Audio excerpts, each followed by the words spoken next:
Yun! Magandang hapon sa lahat. Welcome back for another video. Medyo mabilis-bilis lang to, sir, ha? Flex lang natin at ipopost kasi natin to sa page. Yung ito yung before na gamit natin sa Fortuner 2018 natin. This is a Lenso RTG ang model. Yan. At konting trivia tayo. Ang Lenso is a Thailand brand. At kung naghahanap kayo ng mugs pang off-road, meron din silang design na pang off-road, pang city ride o pang city driving na design. Lenso, isa to sa mga kaya mai-recommend natin. Okay. Kilala naman natin, alam naman natin lahat yon, lalo na yung mga aware sa mga mugs. Ang Lenso is isa sa pinakamagaan na bakal na ginagamit pagdating sa mga mugs. Pwede natin itong ikumpara. Well, nagawa ko na, kinumpare ko dun sa RTG, sa TE natin na size 20 na kinabit natin dun sa ating sa Fortuner natin. Andy! Ihiyan mo na naman. So, kinumpara ko, bago ko ikabit, hindi ko ma-differentiate ang gaan or bigat nilang dalawa. Kung sino man ang magaan, sino man ang mabigat, halos pareho sila. Honestly, nalito ko nung una. Kala ko kasi ang TE o ang VOC-RACE ng Japan is the hamak na mas magaan dapat. Ang ini-expect ko, ha, since yun forged yun, well, durability wise, since ito cast, yun kasi forged eh. So, siyempre sa tibay. Tingin ko naman, mas matibay di hamak ang VOC-RACE. Kaya siguro ganun din rin ang presyo niya, tsaka made in Japan. Anyway, this is made in Thailand, RTG Lenso. So, magaan to, guys. Hindi siya mabigat na katulad ng mga Black Rhino na nabibili. So this is a size 20. Ang offset nito is 9.5 kung di ako nagkakamali, pero pwede nyo i-search sa Google. Ito pa yung mga classic design ni Lenso na hanggang sa ngayon continuous ang production.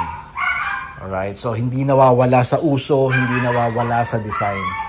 Pwede siyang send sa akin, di ba, nakadrop, alam naman natin, nakadrop yung Fortuner ko. So, medyo city ride ang setup ko, low profile, bumagay naman siya. Pero tingin ko to pwede rin i-design to kung off-road ang Hilux nyo o kung Fortuner nyo, kung ang setup nyo naka-leaf. Tingin ko pwede rin to dahil napaka-meaty. Di ba? Meaty yung design niya. Ito nyo naman yung spoke niya, malapad, makapal. Diba? Then yung lip niya lumabas na dun sa spoke. So medyo may pagka off-road ang datingan nito. Well, depende na lang siguro dun sa gagamitin nyo na goma. Okay, so again, this is a 6 stud. So applicable lang ito sa Hilux or sa lahat ng SUV o pickup na merong 6 na tornilyo. Usually kasi pag 6 stud, pang SUV yan eh. Tsaka pang truck, pang pickup. Yan, pwede yan. Alright, so ito lang again, naikabit natin kasi ito sa ating Fortuner na nag-upgrade tayo, nagpalit tayo ng VOC-RACE. So ngayon, for sale na to. Okay, so this is a 30,000 ang presyo ko rito. So nga pala, pakita natin yung condition ng bags. Tayo, medyo masilan-silan tayo. So, tingin ko wala. Yan, may mga minor siguro na gutter pero hindi malalim. Kayang-kaya siguro sa buffing to. Ko sa inyo yung condition niya. Usually yan naman ang chine-check sa mugs. At isa pa pala, siguro nagamit ko to 25,000 kilometers. Alam naman natin, yung Fortuner ko mas madalas na ngayon na nasa garahe. Hindi ko na masyadong gamit eh. Yan. So far, ito malinis to. Yan. May mga konti-konti tayong gutter mark. I don't know, iba hindi naman mukhang gutter eh, kasi manipis eh. So overall, kung i-rate ko tong mugs na to out of 10, siguro 8.5, 9. Pero again, itong modelo na to is a classic design ng Lenso.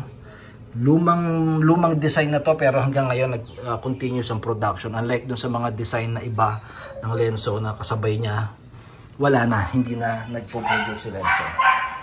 Okay, so kahit sa Thailand, nagkalat yung ganitong design. So original sir, hindi ito copy Original na Lenso to. So bebenta lang natin ng 30,000 para sa 4. So kung gusto mo maging pogi, maging meaty, at medyo mabago-bago naman yung riding experience mo dun sa auto mo. Hilux, Fortuner, MUX, and D-Max man yan, kung ano man yung old o lumang Fortuner yan, o Hilux, pwedeng-pwede to. So, ang size nito, o ang fitting nito sa sasakyan, body align to sa fender, pantay lang siya, hindi siya pasok, hindi rin siya labas. So, huwag kayong mag-alala sa talsik ng putek, kung iniisip nyo labas to, hindi siya labas. Although, ang offset niya is 9.5, parang halos pareho lang din ng tirabit ko sa Fortuner natin, mas pasok pa nga yun eh. Hindi katulad dito talagang labas. I mean, talagang level talaga dun sa body niya. Wala lang ako makita, try ko humanap ng picture. Okay, just visit the like our page. Siyempre, TRD Parts. Tibay ito, sir ha. Tibay ito, matigas to. Although hindi siya mabigat. TRD Parts, siyempre, for Facebook page and YouTube channel natin, pareho lang. Okay, so again, 30,000, 4 na piraso. Keep safe everyone. Bye-bye.